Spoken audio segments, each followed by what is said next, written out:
Halo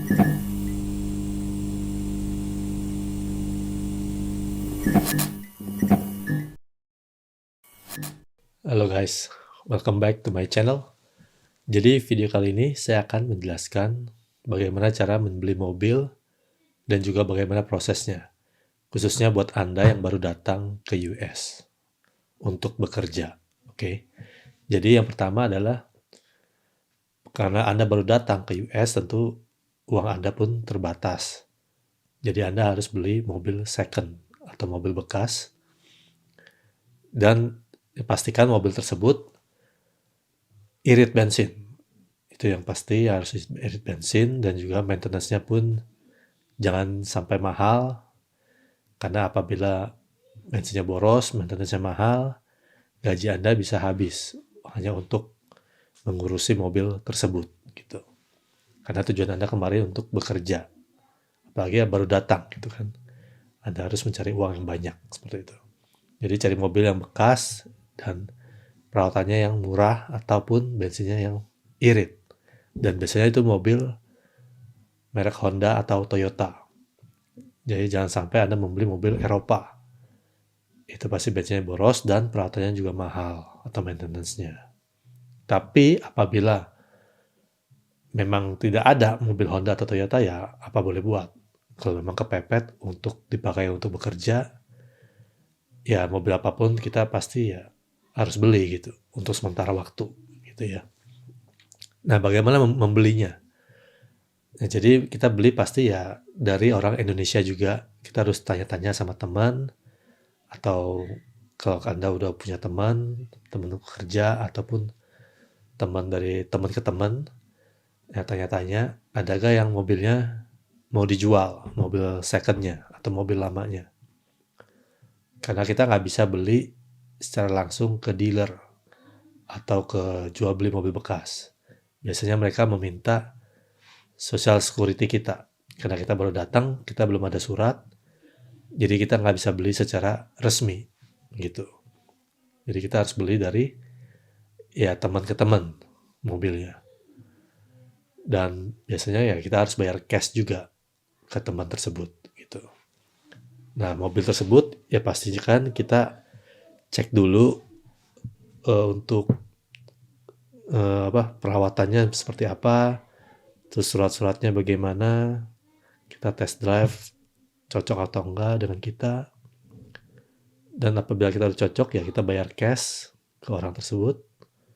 Lalu kita akan diberikan kayak semacam form kecil itu berwarna pink. Itu disebutnya pink slip. Jadi form itu kita harus isi nama kita, alamat kita buat kita registrasikan ke DMV, yaitu Department of Motor Vehicle. Jadi kita harus balik nama untuk mobil tersebut supaya BPKB-nya nanti atas nama kita. Nah, BPKB di sini namanya itu title of registration. Jadi nanti mobil tersebut akan balik nama ke nama kita. Nah, di form tersebut itu juga ada teks. Jadi biasanya kalau kita sama orang Indo ya kita bilang supaya dibuat gift aja. Jadi mobil itu seolah-olah gift dan kita tidak bayar teks. Atau mungkin kalau kita mau bayar teks, ya nggak usah banyak-banyak, paling $50 atau $100. Seperti itu. Nah, pada saat kita ke DMV atau Departemen Motor Vehicle, ya kita kasih formnya itu, pink slipnya itu yang kita udah isi. Nanti dia akan secara otomatis mengubah title mobil tersebut menjadi atas nama kita. Oke. Nah, setelah itu kita harus juga apply untuk insurance-nya atau asuransinya. Asuransi untuk mobilnya, juga untuk drivernya. Kalau misalkan Anda drivernya ya berarti asuransinya tersebut harus nama Anda. Jadi di sini itu aturannya memang ketat. Kalau memang Anda sudah menyetir dan tidak mempunyai asuransi untuk mobil tersebut ataupun untuk Anda sendiri, apabila Anda terjadi suatu kecelakaan dan polisi terlibat, maka Anda bisa dikenakan denda atau ditilang sampai dengan $500 ataupun driver license Anda bisa di-suspend selama 4 tahun. Sampai Anda bisa membuktikan kalau Anda sudah masuk asuransi untuk mobil tersebut. Gitu. Dan juga apabila mobil tersebut asuransinya atas nama Anda, tapi Anda pinjamkan mobil tersebut, misalkan ke teman Anda yang tidak ada namanya di polis asuransinya tersebut, apabila teman Anda menyetir dan terjadi kecelakaan. Nah, itu juga sangat bahaya. Bisa-bisa mobil Anda ditabrak, misalkan rusak, asuransinya pun tidak mau mengganti untuk kerusakannya tersebut.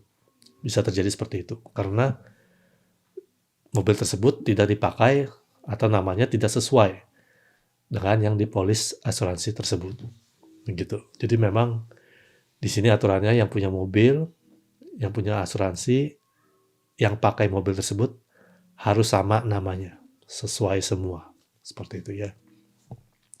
Nah, setelah itu asuransi yang seperti apa yang harus kita gunakan untuk asuransi mobil dan syaratnya seperti apa? Saya juga ada kenalan seorang broker atau agent orang Indonesia, dia punya broker. Nah, dulu saya juga daftar di situ itu, asuransinya untuk mobil pertama saya. Jadi kita hanya menggunakan paspor.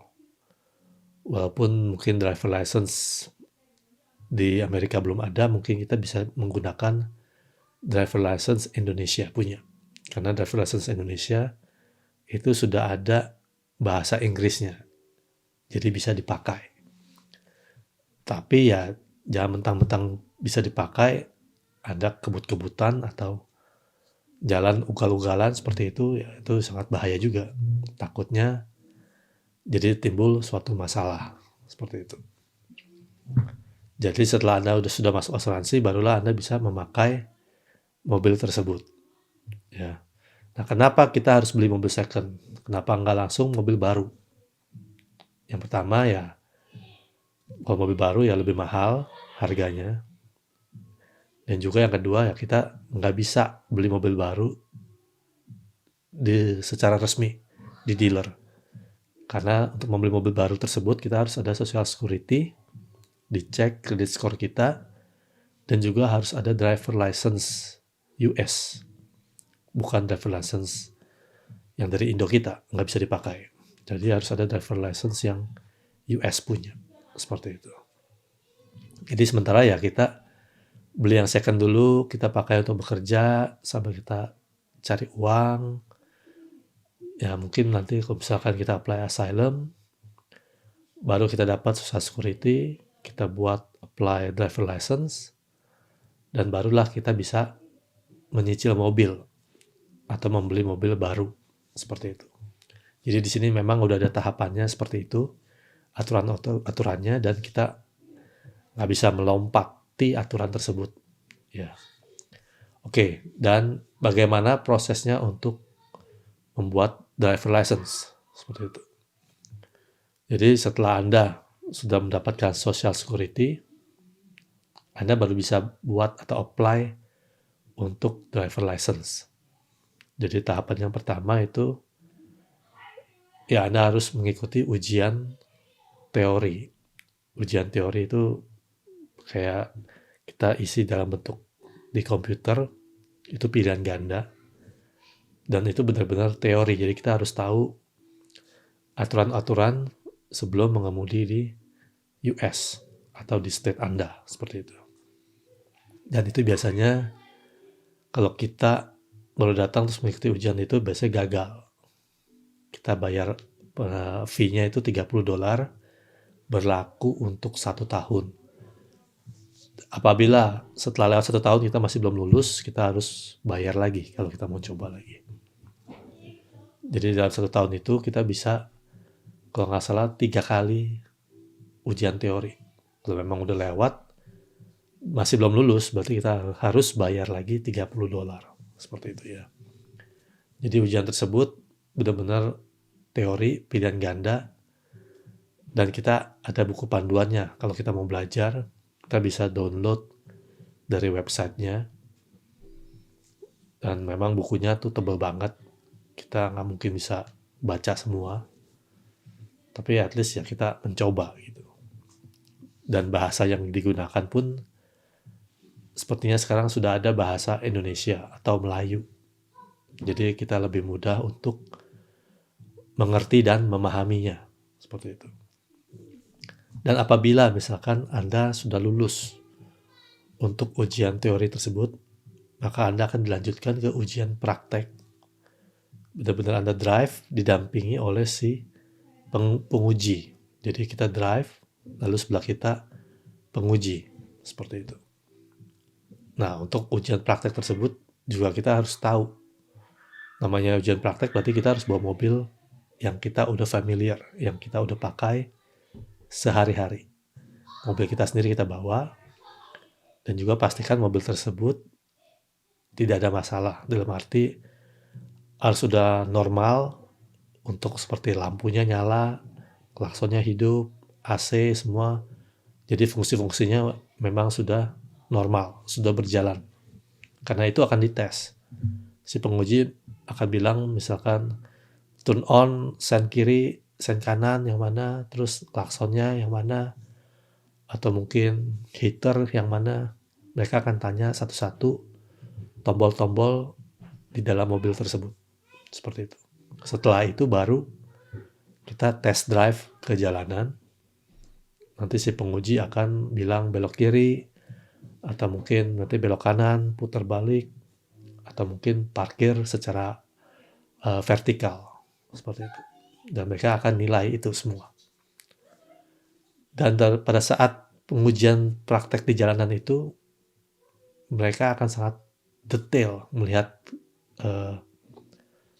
kita, pergerakan badan kita, apakah noleh ke kiri, noleh ke kanan, itu mereka sangat detail. Jadi apabila kita mau belok, kita harus menoleh ke belakang, atau mungkin kita harus berhenti, jangan sampai lewat dari zebra cross, seperti itu. Dan itu akan mereka nilai sangat detail. Seperti itu. Dan apabila itu sudah lulus semua, barulah Anda bisa mendapatkan driver license. Jadi memang sangat sulit. Nah, untuk mobil pertama saya dulu, saya masih ingat itu Honda Accord tahun 2006. Saya beli waktu itu 4.900. Sama orang Indonesia juga yang jual. Saya bayar cash. Dan asuransinya pada waktu itu kurang lebih $100 untuk asuransinya. Nah, itu saya pakai untuk bekerja, dan mileage-nya pada saat saya beli udah 200.000. Jadi memang Honda itu cukup tahan lama dan kuat. Serta ya bensinnya juga nggak boros-boros banget gitu. Jadi saya pakai selama kurang lebih setahun untuk bekerja bolak-balik, sampai akhirnya saya udah dapat Social Security. Baru itu saya jual sama orang Indonesia juga, mungkin yang baru datang saya jual. Lalu saya ngelis mobil Honda Civic yang hatchback sport. Dan kalau ngelis itu sama dengan kayak seperti sewa. Biasanya jangka waktu tuh 3 tahun dan harus mobil baru. Jadi kalau kita ngelis atau sewa selama 3 tahun, otomatis bayaran per bulannya kita lebih murah. Waktu itu cuma mencapai kurang lebih 250-an. Plus asuransi 100-an. Jadi saya bayar kurang lebih ya 300 sampai 400 per bulan. Tapi saya dapat mobil baru gitu. Dan hitungannya mileage-nya itu harus dibatasin. Misalkan dalam setahun mileage-nya 10.000, berarti kalau 3 tahun 30.000. Berarti kalau Anda menggunakan mobil tersebut sampai dengan 3 tahun dan mileage-nya mencapai 40.000, nah berarti lebih 10.000-nya itu Anda harus bayar, Anda harus ganti.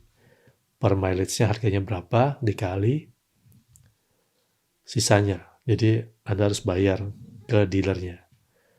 Dan pada saat 3 tahun selesai, itu ada pilihan, Anda mau beli mobil tersebut atau Anda mau kembalikan.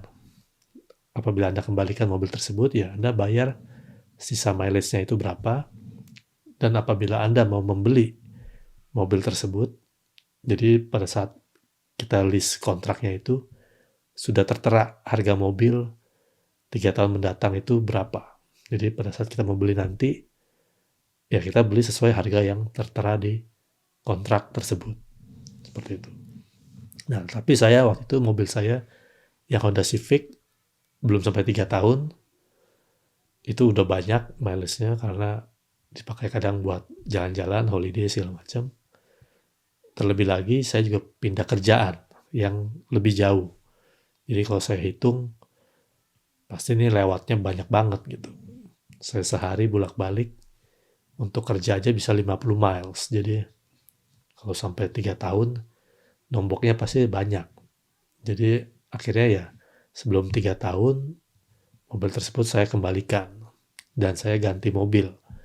Atau beli mobil baru, nyicil, financing, di mana itu mobilnya ya per bulannya cicilannya bisa mencapai 600-an, plus asuransi 100-an juga, jadi kurang lebih per bulannya 700-an saya bayar. Saya waktu itu beli mobil Honda CR-V hybrid tahun 2022 dan masih saya pakai sampai sekarang. Gitu. Kenapa saya beli hybrid? Karena ya saya kerjanya jauh, bolak-balik bisa 50 mile, jadi ya saya cari yang lebih irit lah. Saya pakai mobil hybrid supaya bensinnya nggak terlalu mahal. Dan untuk mobil hybrid ini, kalau seminggunya kurang lebih saya isi bensin bisa mencapai 50-60 dolar setiap minggu kurang lebih. Nah, jadi ini buat patokan buat Anda yang kira-kira mau beli mobil, mau cari mobil, yang mana, yang seperti apa gitu. Oke guys, saya rasa itu aja untuk video kali ini. Dan kita akan jumpa lagi di video berikutnya. Thank you.